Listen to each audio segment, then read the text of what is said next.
എടാ അനന്താ, ഒരു apple juice കുടിച്ചാലേ? അല്ലേ വേണ്ട, മൂസാമ്പി ആയാലേ? നിനക്ക് വിശക്കുന്നില്ലേ? നമുക്കൊരു മന്തി തിന്നാൻ പോയാലേ? ഇറങ്ങിയാണ്. നിനക്ക് എന്തിനു വേണം? കിഡ്നി വേണോ? അല്ല എടാ, ഞാൻ ഒരു പെണ്ണുമായിട്ട് ലൈനായി. பாசம் வைக்க நேசம் வைக்க தோழன் உண்டு வாழ வைக்க அவனை தவிர உறவுக்காரன் யாரும். എന്താടാ കുഴപ്പം? എന്തിൽ കുഴപ്പമെന്നാ?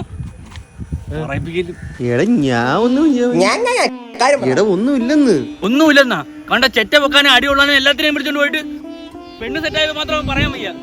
ഈടാ എന്ത് വൃത്തിയുടെ സ്വഭാവം. സാഹചര്യം എനിക്കൊരു പ്രത്യേകിച്ച് ഒരു കാര്യം രണ്ടുപേർക്കും പറയാറുണ്ട്. ഈ മാസം 16 നേരം കല്യാണം വരണം കേട്ടാ. എന്നിട്ട് പോണേ. എടാളിയ വണ്ടിയിൽ എണ്ണ കയറുന്നു, വരുമോ? ഞാൻ എന്തോ ഒരു അത്യാവശ്യം നിൽക്കാം. ഞാൻ വിളിക്കാമേ.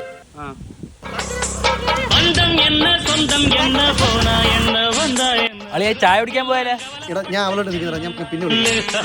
பாசம் வைக்க நேசம் வைக்க தோழன் உண்டு வாழ வைக்க அவனை தவிர உறவுக்காரன்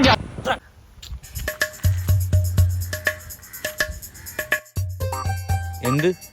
അല്ല, നമുക്ക് പഴയണക്കൊരു ചായ കുടിക്കാൻ പോയാലേ? അവളില്ലേ? അവള് നൈസായിട്ടങ്ങ് തേച്ചടാ. നമുക്ക് പഴയ പോലെ ചായ കുടിക്കാൻ പോയാലേ? പോവാം. പക്ഷെ നീ വരണ്ട. അപ്പൊ നീ ഒറ്റയ്ക്ക് പോകും?